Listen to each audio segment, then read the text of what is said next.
Hello student, welcome to my YouTube channel SSK educator. तो student आइए आज हम लोग पढ़ते हैं क्लास 10 का एक बहुत ही महत्वपूर्ण चैप्टर जिसका नाम है एरिया रिलेटेड टू सर्कल, यानी वृत्तों से संबंधित क्षेत्रफल। तो आइए हम लोग ये जानते हैं इस चैप्टर में क्या है और कैसे कैसे इन क्वेश्चन को सॉल्व करेंगे, इनकी बेसिक कॉन्सेप्ट को सीखेंगे, उसके बाद से क्वेश्चन को लगाएंगे। आइए स्टार्ट करते हैं हम लोग। क्या है आखिर में ये चैप्टर क्या है? तो एरिया रिलेटेड टू सर्कल, यानी कि हमको क्या निकालना है? वृत्त है जो ना, वृत्त से संबंधित क्या करना है? क्षेत्रफल निकालना है। वृत्त का भी क्षेत्रफल निकालने को हो सकता है और वृत्त से संबंधित भी निकाल लीजिए। वृत्त से संबंधित का मतलब क्या होता है? देखिए, एक वृत्त है, ये क्या है? एक जीवा है। जीवा है ना, जीवा कहते हैं इसको। जीवा जीवा दो भागों में बांट रहा है ना इसको। हाँ, दो भागों में बांट रहा है ना।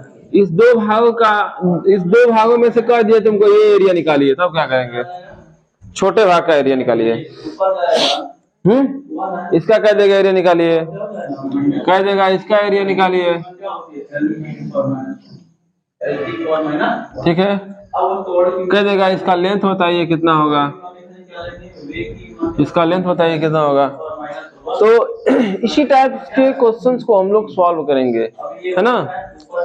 ये क्या होता है, इसका क्या नाम होता है, इसका क्या नाम होता है, इसका क्या नाम होता है, इसका क्या नाम होता है, ये सब हम अभी जानेंगे। देखो, इसको हम लोग जीवा कहते हैं, सब लोग जानते हैं, कहते हैं ना। इसको त्रिज्या कहते हैं, सब लोग जानते हैं। जीवा मतलब कॉर्ड होता है अंग्रेजी में, और त्रिज्या मतलब रेडियस होता है ना। तो ध्यान दो, जीवा वृत्त को दो भागों में बांट रहा है ना। दो भागों में मतलब क्या हो रहा है? दो छोटा बड़ा भागों में, मतलब दो भाग में बांट रहा है। बस बांट रहा है कि नहीं बांट रहा है? अब बड़ा हो चाहे छोटा, उससे कोई मतलब नहीं है, है ना। देखो, जो छोटा इस भाग को क्या कहेंगे हम लोग? क्या कहेंगे? रेखाखंड कहेंगे। क्या कहेंगे? नहीं, रेखाखंड नहीं कहते हैं, वृत्त खंड कहते हैं इसको। क्या कहते हैं इसको? वृत्त खंड। क्या कहते हैं? यानी क्या कहते हैं इसको? इंग्लिश में सेगमेंट कहते हैं, है ना। क्या कहते हैं? सेगमेंट। बात समझ रहे हो? जो कॉर्ड यानी जीवा के द्वारा दो भागों में बढ़ता है उसे हम क्या कहते हैं? वृत्त खंड कहते हैं। क्या कहते हैं? वृत्त खंड। अब देखो, त्रिज्या है ना, त्रिज्या के द्वारा जो बढ़ता है एरिया उसे क्या कहते हैं हम लोग? त्रिज्य खंड कहते हैं। क्या कहते हैं? त्रिज्य खंड कहते हैं। क्या कहते हैं? त्रिज्य खंड, है ना। त्रिज्य खंड कहते हैं, ठीक है। क्या सुने हो? इसको त्रिज्य खंड कहेंगे। अब देखो, इसको कहते हैं, क्या कहते हैं वो? आर्क लेंथ कहते हैं। क्या कहते हैं? आर्क हिंदी क्या कहते हैं? चाप। क्या कहते हैं? चाप। क्या है? चाप, है ना। चाप मतलब होता है आर्क, है ना। अब ध्यान दो, तीनों फिगर में एगो छोटवन है, एगो बड़वन है। देखो, जैसे ये छोटा है ना, छोटा है ना, तो छोटा है, इसको क्या कहेंगे हम लोग? क्या कहते हैं? Minor arc. इसको क्या कहते हैं? छोटा वाले क्या कहते हैं हम लोग? क्या कहते हैं? माइनर। माइनर मतलब क्या होता है? लघु। क्या कहते हैं इसको हम लोग? लघु। लघु वृत्तखंड। क्या कहते हैं? लघु वृत्तखंड। ये देखिए, ये भी एक वृत्तखंड है ना, है ना। इतना बड़ा है, ये भी एक वृत्तखंड ही है। वृत्त का खंड होना है ना, तो वृत्तखंड हो तो क्या हो? इसको कहेंगे हम लोग दीर्घ। क्या कहेंगे हम लोग? दीर्घ वृत्तखंड, है ना। दीर्घ वृत्तखंड, ठीक। चलो, क्या कहेंगे इसको हम लोग? दीर्घ वृत्तखंड। अब देखो, इसको त्रिज्या से कटा हुआ दिखा था, ये त्रिज्य खंड था ना, तो इसको कहेंगे छोटका वाला है तो क्या कहेंगे? लघु कहेंगे। क्या कहेंगे? लघु। आई ऊपर वाला बटा है ना, तो कहेंगे हम लोग दीर्घ, है ना। दीर्घ लघु क्या कहेंगे? दीर्घ त्रिज्य खंड, है ना। दीर्घ त्रिज्य खंड, है ना। यानी कि अंग्रेजी में इसका कहा जाता है, क्या कहेंगे हम लोग? मेजर। मेजर मतलब है दीर्घ। मेजर क्या नाम है? इंग्लिश में क्या कहते हैं? सेक्टर कहते हैं। बहुत अच्छा, मेजर सेक्टर कहते हैं। क्या कहते हैं हम लोग? सेक्टर। इसको कहते हैं माइनर सेक्टर, है ना। इसको कहते हैं arc length, length of arc, है ना। आर्क लेंथ कहते हैं, ठीक है। मतलब हम लोग को पहले एक्सरसाइज में केवल और केवल यही तीनों फार्मूले को पढ़ना है ना।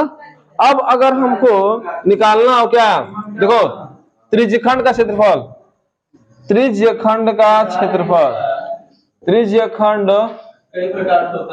का क्षेत्रफल बराबर क्या होता है? देखो, थीटा बटे 360 पाई आर स्क्वायर, है ना। समझे। जब त्रिज्यखंड का, देखो त्रिज्यखंड और वृत्तखंड में अंतर होता है। त्रिज्यखंड, त्रिज्या से नाम है कि त्रिज्या, त्रिज्या के द्वारा जो खंडित होता है उसे हम त्रिज्यखंड कहते हैं। और वृत्तखंड किसे कहते हैं? जो जीवा के द्वारा खंडित होता है ना।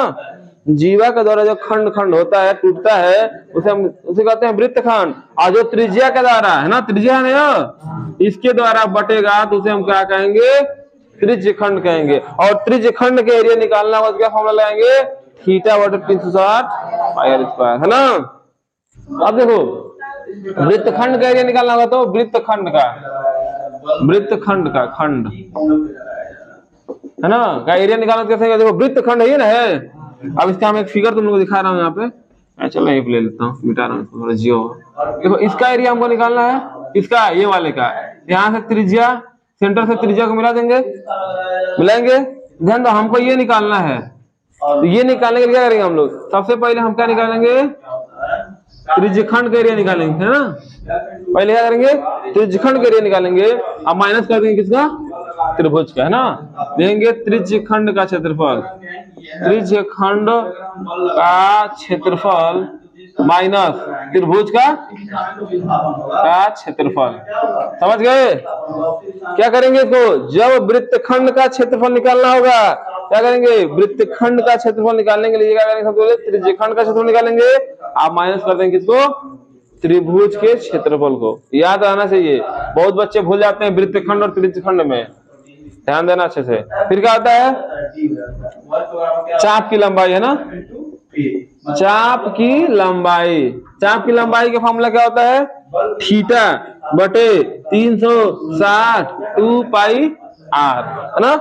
अगर चाहोगे तो 2 से काट सकते हो, है ना, 180 बार में। तो किसी किसी बुक में ऐसे भी दिया रहता है और किसी किसी बुक में ऐसे दिया होगा, है ना। तो घबराने वाली बात नहीं है, दोनों फार्मूला एक ही है, ठीक है ना।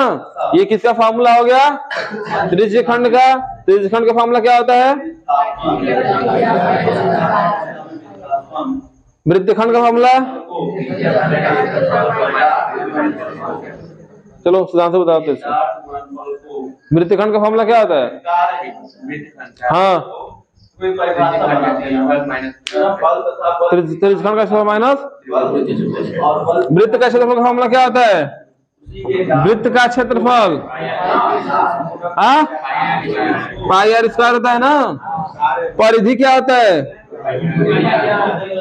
क्या होता है? 2 पाई आर। क्लियर है? ठीक है, इतना कर। चलो देखो एक क्वेश्चन यहाँ पे है जिसका क्या है सोल्यूशन करना है हमको। क्या कह रहा है ये क्वेश्चन? 6 सेंटीमीटर त्रिज्या वाले, है ना, क्या कह रहा है? 6 सेंटीमीटर त्रिज्या वाले एक वृत्त के एक त्रिज्यखंड, देखना भाई, त्रिज्यखंड पूछा है, बस इसको देखते रहो। क्या पूछा है? त्रिज्यखंड का क्षेत्रफल ज्ञात कीजिए, जबकि थीटा कितना है, यानी कोण कितना है?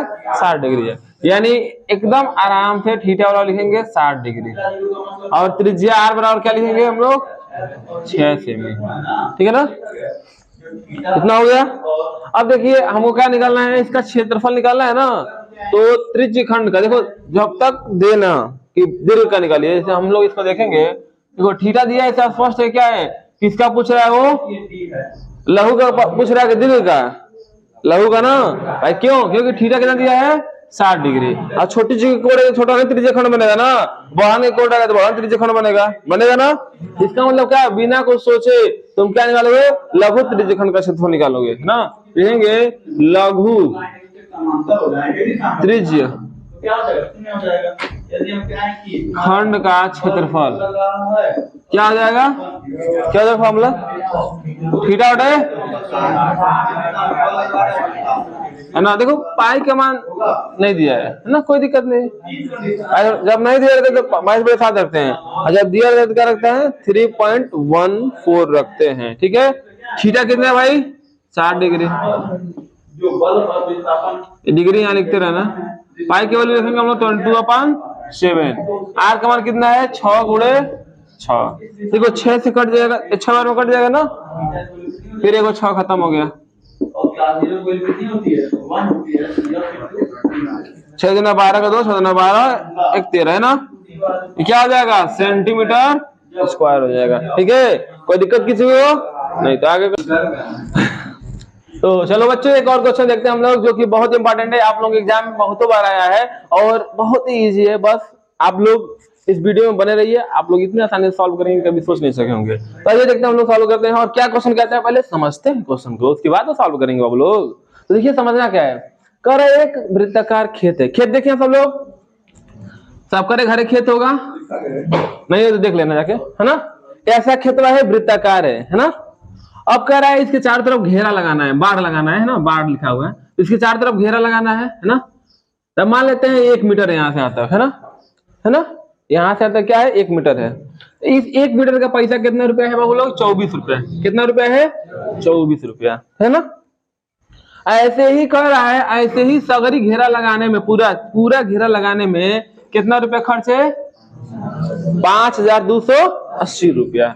समझ गए। तो कह रहा है बाबू लोग अब घेरा तो लग गया है ना, लग गया ना। अब हमको क्या करना है, खेतवा में बोना है ना। खेतवा में बोने के लिए क्या करते हैं हम लोग, जोताई करते हैं, खेत जोताया जाएगा, इसे ट्रैक्टर लाएगा जोतेगा, है ना। तो कह रहा है 1 मीटर स्क्वायर, 1 मीटर जैसे 1 मीटर एरिया होगा ना, 1 मीटर स्क्वायर जो एरिया होगा उसका क रुपया लग रहा है 0.5, यानी कि 1/2 रुपया, है ना, आधा रुपया लग रहा है। तो कह रहा है पूरा खेतवा को जोतने में कितना रुपया लगेगा ना। तो सबसे पहले हमको क्या करना पड़ेगा, इस खेतवा का त्रिज्या निकालना पड़ेगा ना। और जब त्रिज्या निकल जाएगा तो क्या निकालना पड़ेगा, क्षेत्रफल। और जब क्षेत्रफल निकल जाएगा तो क्या हो जाएगा, गुणा कर देंगे आधा रुपया से, तो हो जाएगा आंसर। तो सबसे पहले हम क्या लिखेंगे, और 1 मीटर बाढ़ का खर्च, 1 मीटर बाढ़ का खर्च, दर लिखो, का दर कितना हो जाएगा 24 रुपया ना। कुल बाढ़ का खर्च बराबर कितना रुपया है, 5280 रुपया, है ना। तो ध्यान दो किसका खर्च है जी, इस पूरे खर्च है ना। तो अगर हम इसके पैसा से एक डिवाइड करेंगे क्या लगेगा, हमको क्या मिल जाएगा, परिधि मिल जाएगा ना। देखो कैसे, अगर हम कहें पूरे 24 रुपया के हिसाब से पूरे परिधि का खर्च, 24 रुपया गुणे परिधि बराबर कितना आ जाएगा, 5280 रुपया नहीं आएगा। देखो परिधि का ही 24 रुपया से है भाई, परिधि निकालेंगे जो आएगा उसमें 24 रुपया से गुणा करेंगे कितना रुपया आएगा, 5280 रुपया नहीं आएगा। परिधि में 24 रुपया से गुणा करेंगे तो क्या आएगा, 5280 रुपया आएगा। समझ में आ रहा है बात, क्योंकि 1 मीटर का रेट कितना है 24 रुपया, तो परिधि का रेट कितना हो जाएगा, इतना रुपया हो जाएगा ना, हो जाएगा। अब हम निकालेंगे यहाँ से परिधि, इसको नीचे भेज दो। तो परिधि बराबर कितना, 2280/24, है ना। काट देंगे क्या इसको, किससे कटेगा, 12 से कट जाएगा ना, कट जाएगा, 6 से काट देगा, 6 चौक 24 काट देता हूँ, और 6 8 48, हाँ कितना बचा, 4 बचा, 6 8 48 0, सही है। 4 से भी कट जाएगा, 2 2, यानी परिधि का फॉर्मूला क्या होता है, लिख देखा है यहाँ पे 2πr, पता है जी 2πr, क्या हो गया, कितना बचा ऐसा 220। अब देखो पाई का मान दिया हुआ है ना, है ना। अब देखो इधर भेज देंगे, r बराबर कितना हो जाएगा 22 0 गुणे 7/2 गुणे 22 होगा ना, कोई दिक्कत। देखो 22 जहां में 220, 2 5 7 5 7 5 लग रहा है, क्या होगा यार, मीटर होगा ना। खेतवा का त्रिज्या कितना आ गया, 35 मीटर आ गया ना। अब क्या निकालेंगे हम लोग, खेत का क्षेत्रफल। क्या निकालेंगे, खेत का क्षेत्रफल, है ना। कितना होता है πr क्यूब, सब जानते हैं। कौन कह रहा है πr स्क्वायर, यही ना हो रहा है। तो क्या होगा भाई 22/7, r का मान कट जाएगा ना 5। देखो 22 5 110, गुणा करने में आसानी रहेगी। 11 5 55, है ना, 5 बचा, 11 33 और 5 38, इतना रुपया, इतना मीटर स्क्वायर है ना, है ना। अब 1 मीटर स्क्वायर का पैसा कितना है, 1 मीटर स्क्वायर खेत को जोतने में जोतने का व्यय कितना रुपया है? 0.50 है। इसका मतलब 1/2 रुपया है ना, सही है ना। तो हेतना को जोतने में कितना रुपया लगेगा? तो पूरे खेत को